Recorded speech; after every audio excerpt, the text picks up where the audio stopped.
welcome back to the vlog. I hope everybody's doing well. Got a smile on my face, obviously. It's always a good thing. I was just laughing about the latte video. But anyways, 3 different things I want to visit here. Number 1 being shop space. I'm done moving. I'm in my apartment in Vancouver. 650 square foot gem, centrally located. Besides the point, that's not what I'm touching on. My move is done. So number 1 on the list is I am looking for shop space. Not to run like Lambertbuilt again or whatever, but just for personal space. In my line of work right now, I have some spare time in between jobs, and with that spare time I want to build and I want to keep on swinging wrenches. So I looked at 2 different shops. This is number 1 on the list. I felt they both weren't a fit for me. I'm going to keep looking. One was really good, and I kind of just lost out on it. It was the day that I was moving, or I was still moving, and I couldn't get there quick enough to somebody was already signing when I was on my way to look at it. So it's one of those things too where I'm gonna have to keep my eyes peeled and be kind of aggressive, I guess you could say. So I guess stay tuned for shop space. Yeah, I'm not done wrenching. Like, my channel's not done. I don't want anybody to think that. Number 2 is I have a basics training, which is a prerequisite dyno tuning class booked for Holly EFI. 1 day in classroom, 2nd day is dyno tuning. So basically learning how to dyno tune a performance vehicle. Pretty sick, like, not gonna lie. It is a prerequisite to an advanced course, so I am going to be taking the advanced course too, but I need this 2-dayer to be able to go into that advanced course.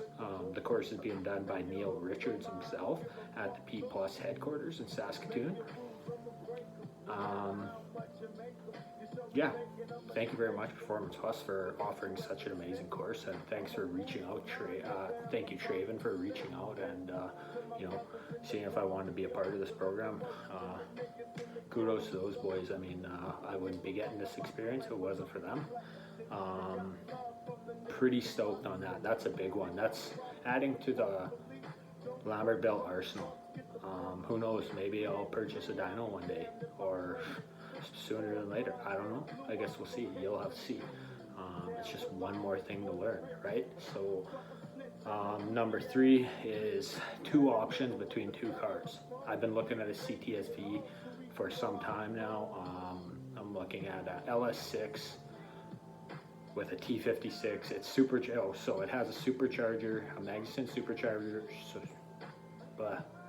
with 6 psi of boost, somewhat tuned. It's got an ECM flash, so I want to put a smaller pulley on it and get 10 psi of boost out of it, and roughly, I don't know, shoot for over 600 horsepower. So I went and looked at it. I'm going to cut some clips of that. It's a sweet unit. It has a ton of whine, and such a sweet car. It's like a dream car for me, right? So I've been looking for one for a while.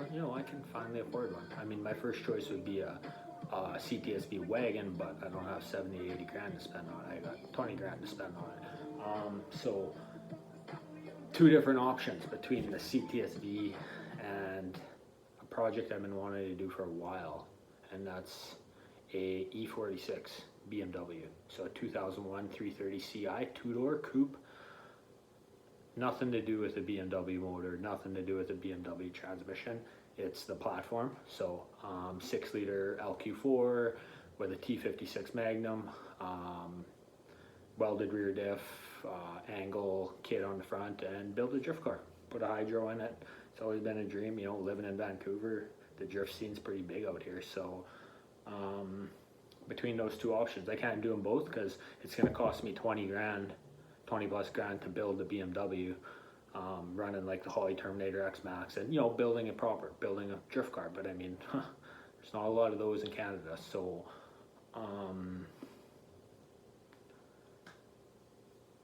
throwing this out there for the subscribers. So I mean, maybe you guys can comment and tell me what you think. I know I have a bunch of diehard Jeep fans as subs, but a lot of you guys are there for the LS action too, right? So I mean, the Cts-v is basically a Corvette and a Cadillac body. It's got the Corvette motor, Corvette T56 6-speed manual transmission. It's got the Corvette chassis, blah blah blah, right? It's basically a Corvette and a Cadillac body. So, and it's an LS motor. So, boom, Cts-v, E46 with the LS swap with a T56 Magnum, Lambertbuilt. That'll be a full build series, probably 20 episodes once I get up and once I get some shop space. But I plan on having it built by next spring, so I can drift it, obviously, right? So that's kind of just what I wanted to tell you guys, what I was up to and what I'm thinking and which route I want to take my YouTube channel now. I want you guys, you know, comment, please. That's what section's there for. It helps with the morale.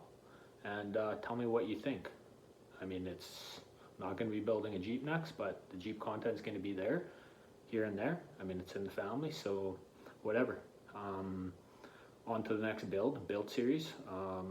The good content's not going to stop. I hope you guys like my bike ride time-lapse video or whatever.